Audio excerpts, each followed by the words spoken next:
ইতালিতে প্রথমবারেই territorial commission থেকে positive result বা লিগ্যাল স্ট্যাটাস পাওয়া যে কোনো প্রবাসীর জন্যই একটি স্বপ্নের মতো ব্যাপার।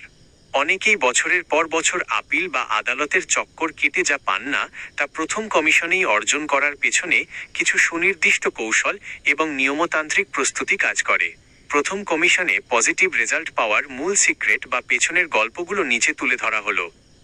1. নিজের গল্পের ধারাবাহিকতা ও সত্যতা, কনসিস্টেন্সি।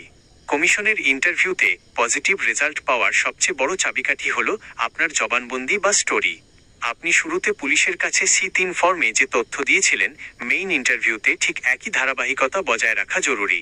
নিজের দেশ ছাড়ার সুনির্দিষ্ট কারণ, তারিখ এবং স্থানগুলো একদম নির্ভুলভাবে মনে রাখা। কোনো কাল্পনিক বা বানানো গল্প না বলে নিজের সাথে ঘটা বাস্তব সমস্যা বা হুমকিকে যৌক্তিকভাবে উপস্থাপন করা। 2. শক্তিশালী ও কাগজি প্রমাণপত্র, স্ট্রং ডকুমেন্টেশন। কমিশন শুধু মুখের কথা বিশ্বাস করে না, তারা প্রমাণ দেখতে চায়। প্রথমবারেই পজিটিভ হওয়ার পেছনে কাগজের ভূমিকা থাকে অনস্বীকার্য। দেশে আপনার জীবনের ঝুঁকি ছিল এমন কোনো আইনি কাগজ, জিডি, মামলার কপি কিংবা খবরের কাগজের কাটিং যদি থাকে, তা নিখুঁতভাবে অনুবাদ, ট্রান্সলেট ও নোটারি করে জমা দেওয়া। আপনার শারীরিক বা মানসিক কোনো ক্ষতি হয়ে থাকলে ইতালির হাসপাতালের মেডিকেল রিপোর্ট বা সাইকোলজিক্যাল সার্টিফিকেট, ভালনারেবিলিটি রিপোর্ট কমিশনের সামনে বড় প্রমাণ হিসেবে কাজ করে। 3. ইতালিতে মানিয়ে নেওয়ার প্রমাণ, সোশ্যাল ইন্টিগ্রেশন। আপনি ইতালিতে এসে অলস বসেছিলেন না, বরং এখানকার সমাজ ও নিয়মের সাথে খাপ খাইয়ে নেওয়ার চেষ্টা করছেন। এটি কমিশন খুব ইতিবাচকভাবে দেখে। ভাষা শিক্ষা, ইন্টারভিউয়ের সময় ভাঙা হলেও দু একটি ইতালিয়ান শব্দ ব্যবহার করা বা ভাষা শেখার স্কুলের CPIA সার্টিফিকেট দেখানো। কাজের চুক্তি। আপনি যদি ইতালিতে লিগ্যাল কোনো কাজ বা কাজের চুক্তি, কন্ট্রাটো ডি লাভোরো দেখাতে পারেন, তবে কমিশন নিশ্চিত হয় যে আপনি দেশটির অর্থনীতির জন্য উপকারী।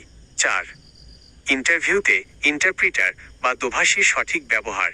অনেকে ইন্টারভিউ ভালো দিয়েও দোভাষীর ভুলের কারণে নেগেটিভ রেজাল্ট পান। পজিটিভ স্টোরির ক্ষেত্রে একটি বড় ট্রিক হলো দোভাষী আপনার কথা ঠিকঠাক অনুবাদ করছে কিনা তা খেয়াল রাখা। যদি তার কোনো আঞ্চলিক ভাষা বুঝতে সমস্যা হয়, তবে সাথে সাথেই কমিশনকে তা জানানো উচিত। ইন্টারভিউ শেষে যে ভার্বের লিখিত রূপ দেওয়া হয়, তা স্বাক্ষর করার আগে প্রতিটা লাইন ভালো করে মিলিয়ে নেওয়া। মনে রাখবেন, ইতালির আইন অনুযায়ী, বিশেষ করে 2026 সালের বর্তমান নিয়মগুলোতে, আপনি যদি পলিটিক্যাল, রিলিজিয়াস বা কোনো বিশেষ সামাজিক কারণে, সোশ্যাল গ্রুপ, নিজের দেশে নির্যাতিত হওয়ার যৌক্তিক প্রমাণ দিতে পারেন, তবে প্রথম কমিশনেই রিফিউজি স্ট্যাটাস বা স্পেশাল প্রোটেকশন, প্রোটিশন স্পেশাল সাসিডিয়ারিয়া পাওয়ার সম্ভাবনা শতভাগ বেড়ে যায়।